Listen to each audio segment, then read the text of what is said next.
ఛత్తీస్గఢ్ వెళ్ళారు పూజ చేయడానికి. మీరు ఎక్కడా అని అడిగారు. కోర్చి ఆయా అన్నారు. మరి ఆంధ్రాసే ఆయా అన్నాం. వెంటనే ఆంధ్రా బాలాజీ ఏడుకొండల వెంకటరమణ అని శిరస్సు వచ్చి నమస్కరించారు. మనం ఆంధ్రాలో పుట్టడం మన ధర్మం, ఆంధ్రాలో పుట్టడం మన పుణ్యం.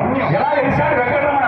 కొన్నిసార్లు చరిత్ర మీ అందరికీ మనందరికీ బుద్ధి చెప్పడానికి, ఆడ మనిషి ఎలా బతకాలి, మగవాడు ఎలా నడుచుకోవాలి, భార్య అంటే భర్త ఏం చేయాలి, భర్త అంటే భార్య ఏం చేయాలో చెప్పడానికి తన జీవితాలను పణంగా పెట్టారు పద్మావతి వెంకటేశ్వర.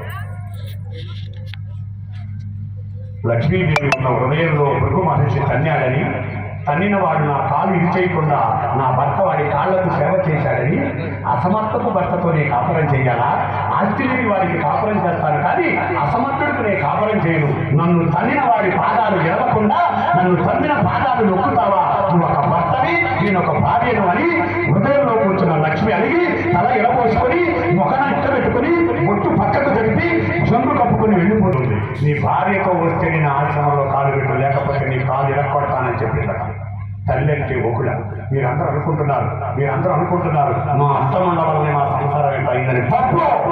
మీ అత్త అనుకుంటేనే నువ్వు ఇంటికి గొడవయ్యా. రేపించిరా మీ అత్త అనుకుంటేనే నువ్వు ఇంటికి గొడవయ్యావు. అత్తలో ధర్మం.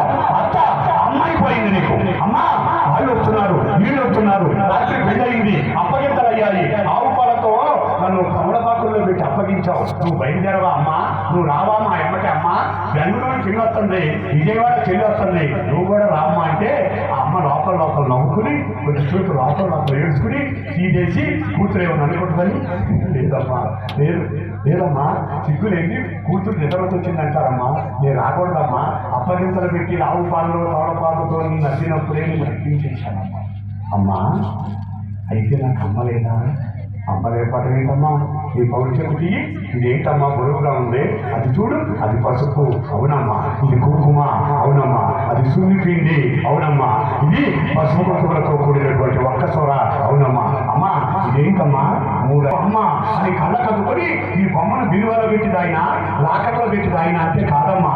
అక్కడ నేను ఎన్నుకున్న ఒక జీవి ఉందమ్మా, కళ్ళల్లో ఒత్తులు వేసుకుని ఎదురు చూస్తుందమ్మా. ఎప్పుడు నా ఇంటికి వచ్చి మెట్టును పెట్టిన కాలు నా వాకిట్లో పెట్టి మెట్టు నిన్ను చేస్తారో, నాకు బిడ్డలు ఇచ్చిన నన్ను ఎప్పుడు నాయనమ్మ చేస్తారోనని అక్కడ ఒక అమ్మ ఉందమ్మా. ఆమె పేరు నీకు అత్తమ్మ. ఈ బొమ్మ ఎత్తుకెళ్ళి ఆమె ఒళ్ళో వేయమ్మా. ఈ బొమ్మ తన ఒళ్ళో పడంగానే అత్త అమ్మ అయిపోతాం, ఒళ్ళైపోతాడు. బకెట్లో నీళ్లు పోస్తే, నీళ్ళలో మట్టేస్తే మట్టేమో కిందకెళ్తాది, నీళ్ళేమో పైకి వస్తాయి. కానీ ఒకదాని నుంచి ఒకదానికి వేరు చేయొచ్చు. కానీ జీలకర్ర, బెల్లము అనే రెండు పదార్థాలను మంచినీళ్ళు ఇవ్వడం అనేది పెద్ద సీన్ చేయాలి. అక్కడ కూర్చోండి. ఎవరు అడగల మంచినీళ్ళు ఏం చేసి తెచ్చారని, ఎవరు పాట పాడారు మంచినీళ్ళు. ఎందుకు నేను తాగిన మంచినీళ్ళు ఒళ్ళు సిచ్చుకుంటున్నా, నాకు మంచినీళ్ళు ఇచ్చావా? ఎందుకు దీనికి పెద్ద సీన్? కూర్చోవా. జీలకర్ర, బెల్లం ఒక 35 చేతికి ఇచ్చి రాతిలో రాయేసి నూరితే అబ్దుల్ కలాం చర్చిలో కూడా, అబ్దుల్ కలాం ఇన్స్టిట్యూట్లో కూడా మళ్ళీ దానిని వన్స్ వేరు చేయలేదు. అందుకని హిందూ ధర్మంలో జీలకర్ర బెల్లాన్ని మాడు మీద పెట్టమన్నారు. జీలకర్ర బెల్లం పెట్టి శుభముహూర్తే సావధాన, శుభలగ్నే సావధాన, లక్ష్మీనారాయణ ధ్యాన సావధానాన్ని పంచకొడుకు